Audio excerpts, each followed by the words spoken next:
Hi, everyone. Welcome to the Making Waves with WWETT podcast. In every episode, you'll get a glimpse into the latest news, insights, and the real people who are making waves in the wastewater industry. Plus, you'll hear the stories and some of the behind-the-scenes secrets about how WWETT comes together. So thanks for listening and enjoy this episode.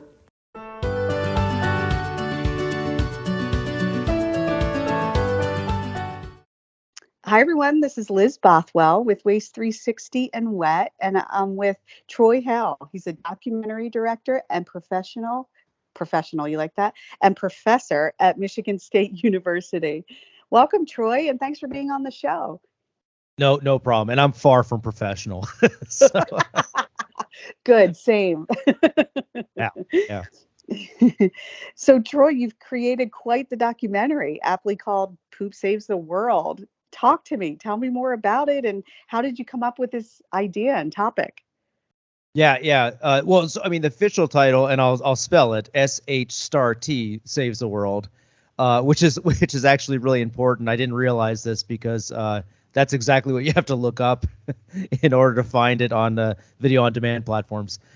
But I like to come up with fun stuff. I'm a professor of practice here at Michigan State University. I teach film and documentary and journalism, and ever since I left the industry, I still love to create stories, and now I get to create things that I want to create instead of things that are assigned to me. So I kind of come up with weird ideas. My main thing is always to find something that hasn't been done before. So I'll come up with some ideas and look it up and see if somebody's made that before. And if it hasn't been made, I go, that's a great place for me to look at first. That's great. I mean, what led you here? I see that you did the fart one first. Were you just interested in sort of the biological business that we all do? Not at all, but it seems to be going that way. No, I always preface this by saying I've done some serious films before too. So before these two films, I did human organ trafficking in Bangladesh, and I did a film about missing moon rocks. So I've in my career, I normally did a lot of serious type things. You know, I was a journalist for 8 years, so it was a lot of death and destruction and those kind of things. So nowadays, it was an experiment in commercial film. I've always made films for a company I worked for or a television station I worked for.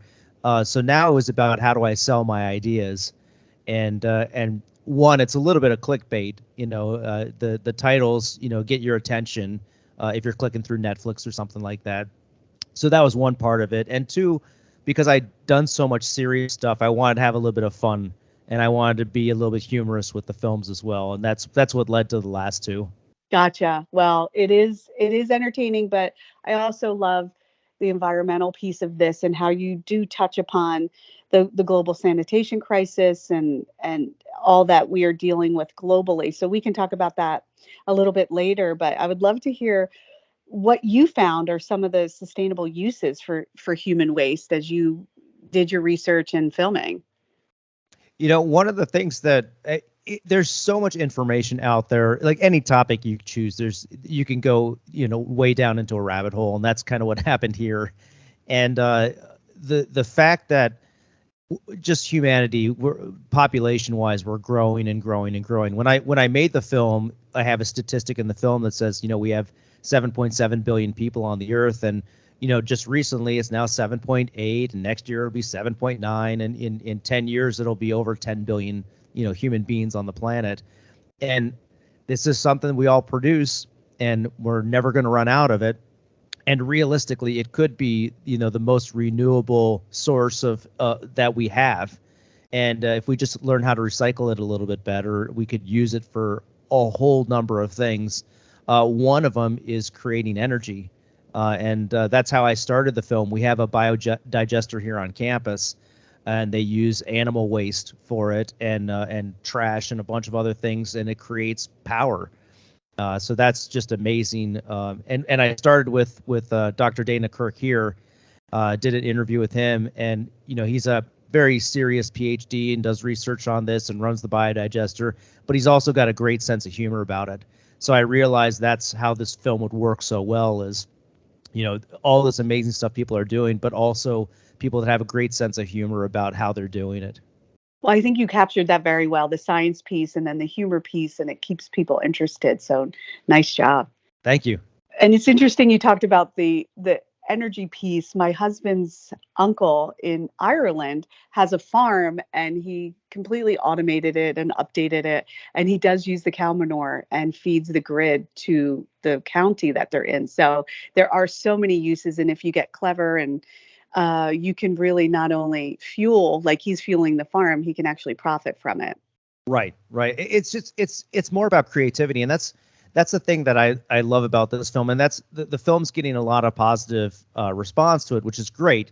You're expecting, my last film, you put it on the internet, you put it on Amazon, and people sit there and judge it, and it either gets 5 stars, people love it, or it gets 1 star, and it's like, this is the worst film ever, and that's just the way the internet is, right? When with this film so far, it's been almost all positive. We had 8.7 out of 10 on IMDb. People are really enjoying the film, which was a shock to me. I was ready for it to get, this is one of the worst films ever, those kind of statements. And I think partially it's because, one, it's humorous, but 2, it touches on all these environmental aspects, and it's not a doom and gloom film. There's a lot of, here's the good that people are doing, that, there's definitely some problems with it. We're producing more and more and more of this, but there's also a bunch of solutions, and here's how we can use this for good. And I think the film ends on kind of a positive note, and I think that's what people are enjoying about it. Definitely. And not to mention the fun statistics. Can you tell everyone how much poops in space right now, or on the moon in particular? Yeah, and that's really topical right now because we've got a spaceship flying around the moon right now. So yeah, when we landed on the moon with Apollo in the 60s and 70s, we had to drop weight that we didn't need to take back, and a lot of that was the human waste. And right now on the moon, there's 96 bags of human waste up there. So it's just really interesting. And I just put out yesterday a couple of the astronauts talking about how they actually had to poop in space because Apollo didn't have a space toilet. So they had to poop in bags, which was interesting to just be able to do that. And then they left all that on the moon while they were up there. So they had to bring back all those moon rocks, and those weigh a lot. A lot. Wow, it is fascinating because I just never thought of it before, but it happens everywhere. It must happen there. So everyone gets a kick out of that. Yeah, and there's actually a great story about I think it was Apollo 10, where there was they missed the bag a little bit, and there was poo floating around the space capsule. Oh, entertaining for them, I'm sure. Yes, yeah, it was actually recorded, and it's on the official transcripts of the mission, and it's a chuckle. We've got that in the film. That's great. So, what surprised you the most when you were filming this? One, people love to talk about this because it is humorous. So one, it's what they do for a living, whether it's the water treatment plant or there's a company that's recovering water out of animal waste and reusing that water, which is honestly something that we're going to have to do if we get deeper into space travel, going to Mars and things like that. We're going to have to be able to reuse a lot of what we have. On the space station, they reuse urine for the same purpose. So, those kind of things were surprising, but also just how everybody that you talk to, they just have such a great humor about it. It's serious to what they do. It's their living, but they understand they can chuckle at what they do. The water treatment guy had a couple good one-liners, obviously well rehearsed because he's done it for years. His friends would say, "Hey, I flushed the toilet yesterday and thought about you." So that was fun, and it's just great when you're doing your own project and you get to have fun on that project. You get to laugh with other people. So I think that's what I really enjoyed about doing the project. Oh, definitely. And speaking of the wastewater treatment person, he was the one to say, we're never going to run out of it. So we need to view it as a resource, right? Yes. Yeah, absolutely. And that's I think I came up with the line, it's the most renewable resource we have. And And I mean, we're never going to run out of it. So what can we do with it to make it positive instead of, shoving it in the ground or, whatever. Right. Absolutely. Now, is there an area of the world that you discovered uses this as more of a resource than, say, we do here? I think there are. I didn't specifically go into that in the film. I think there are places in Europe that are working on that a little bit harder. But I think it's also a lot of private companies that are really focused on, how do we use this as a resource more than government organizations and things right now. And I think that'll turn into bigger plans later on. So I think it's still like kind of a testing process with a lot of this, with the biodigesters and things like that. I don't think they're on a massive scale yet, although I think there are bigger biodigesters in Europe right now. Yes, there are. I know we all look to them, even on the waste side, solid waste, for sort of guidance because, hey, they've run out of room before we have, right? So they're really innovative. Yeah, yeah. And then, can you talk a little bit about what you discovered about the global sanitation crisis? I think some of those numbers are astounding that you shared. Yeah, I mean the biggest one that we bring up, and now that we have the film on Instagram and things like that, so I'm connecting with a lot of places like the World Toilet Organization and things like that. And in the film, I guess the biggest number that we found was, about 60% of the world don't have access to toilets, which is just nuts to me. In the year 2022, is that over half of the population on Earth can't safely get rid of their own waste. And that was a huge shock to me. That's 4 point something billion, 4.5 billion people on Earth that don't have access to the toilet. I think that's very strange for us, here in the United States. What, you don't have access to a toilet? What's that? So I think that number, I think that number is the one that kind of shocks most people. It definitely is. And I think you made the clarification that there's a difference between having access to toilets and having safe access to toilets. And like that's kind of what you uncovered too, which is very scary with that stat. Yeah, yeah. I mean, I think that's a huge issue as well. But even just access to the toilets, I think that's one part too. Like, there's still a lot of places that practice open defecation, and that's medieval kind of stuff. Right. Exactly. And you did cover some interesting stats there too, which I thought was pretty cool to learn about what was done at Versailles and a few other places. Yeah, when you get into the history of this, like, we don't really even think about this as in today's age, we just we flush the toilet and it magically goes away. But what did we do before toilets? And the flush toilet is only, I don't know, 170 years old, something like that. So Uh-huh. what happened before that? And that's something I don't think we think about at all.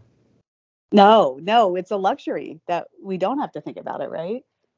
Yeah, yeah. Well, and that's, I think that was partially why I made the film too. We don't think about it. We never think about it. We don't talk about it.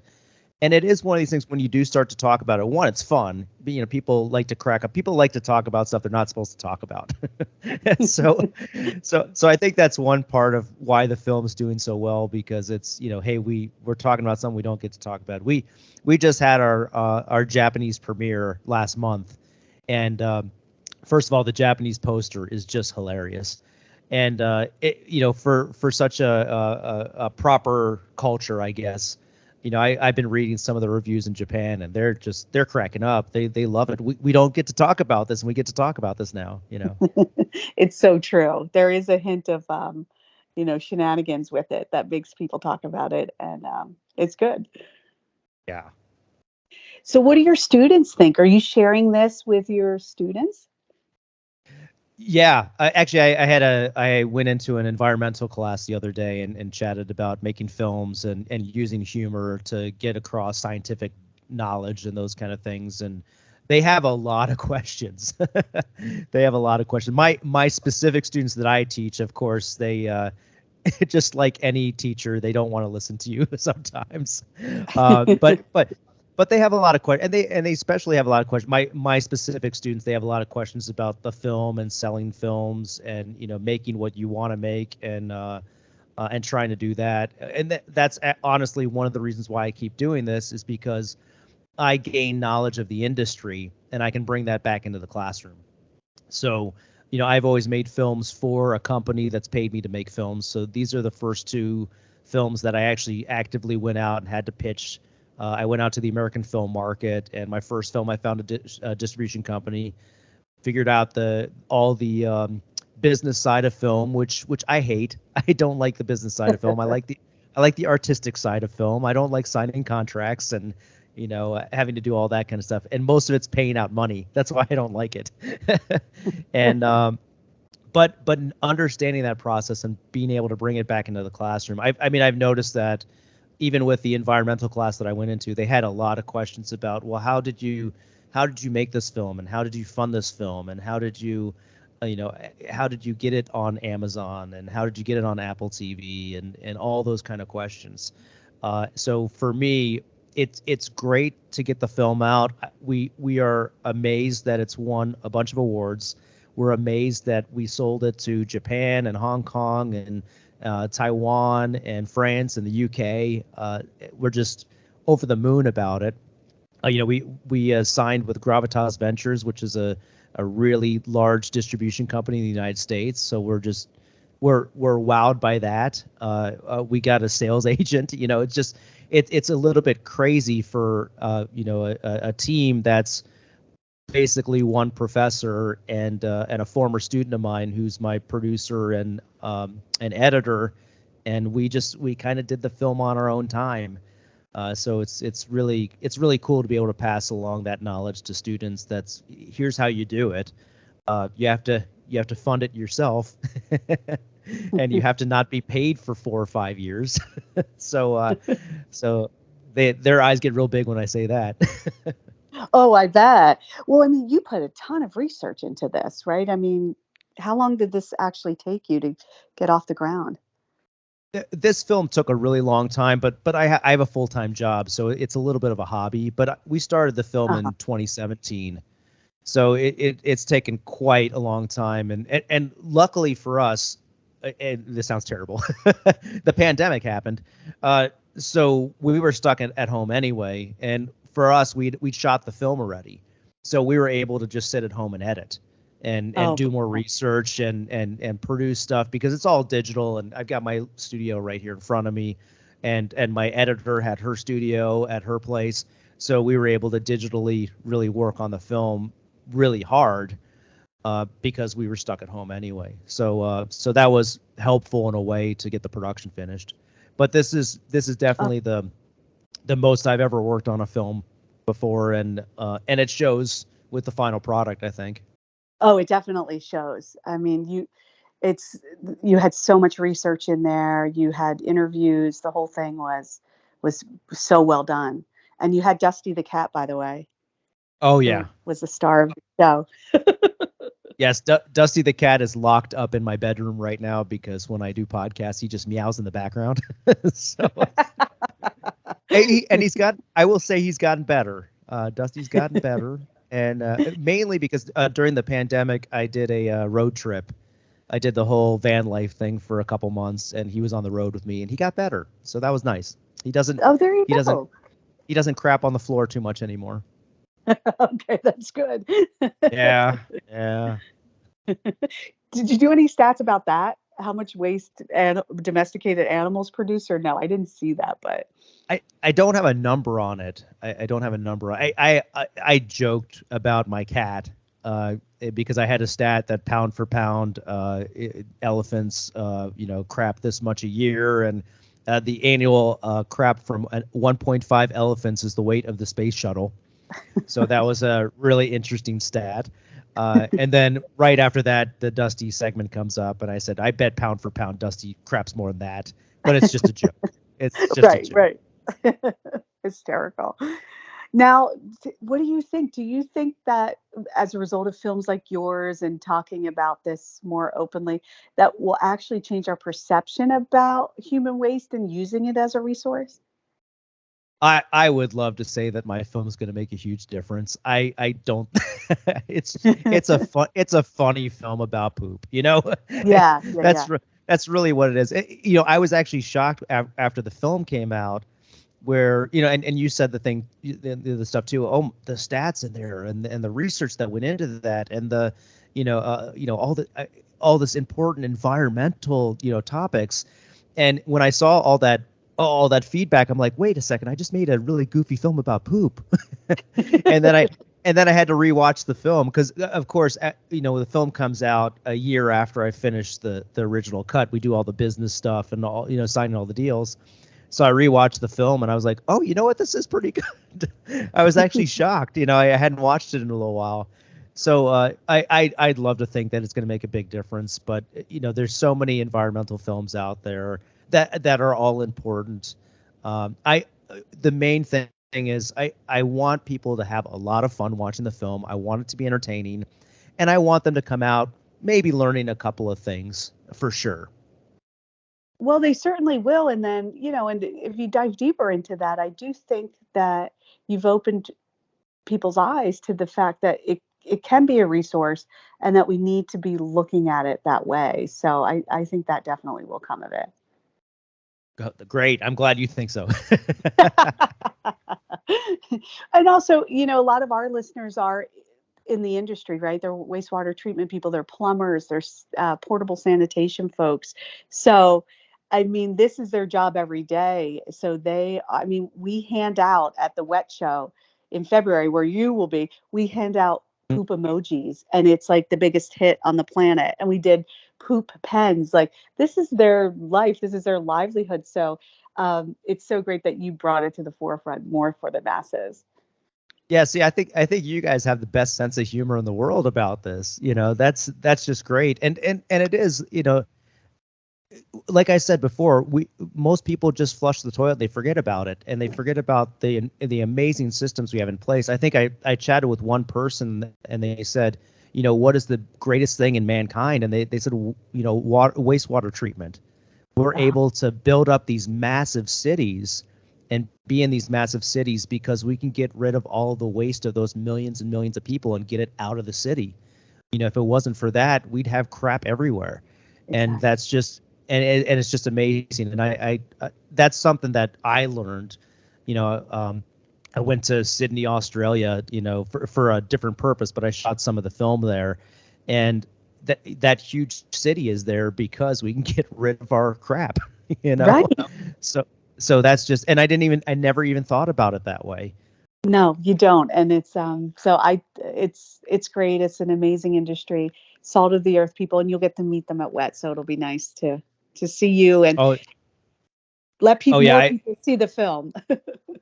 Oh yeah, I hope to have a lot of fun at that. I looked up that conference. I'm like, yeah, this is my place. I belong here. Oh, you definitely do. I can tell by your Facebook and Instagram. You definitely do. Well, I look forward to seeing you there. Is there anything else you wanted to share before I let you go? I know how busy you are. No. Thank you so much for having me on this. I'm really looking forward to the conference and hanging out and showing the film. I think we're showing it twice I think it's on a Wednesday. I don't know, something like that. but yeah, I'm looking forward to meeting people and chatting and just joking around for a couple of days at that place. And I think it's going to be a lot of fun. It will. Well, good. And thanks for doing the film. And I look forward to meeting you in person soon. Awesome. Me too. Thanks so much. Okay. Thank you. Have a good day.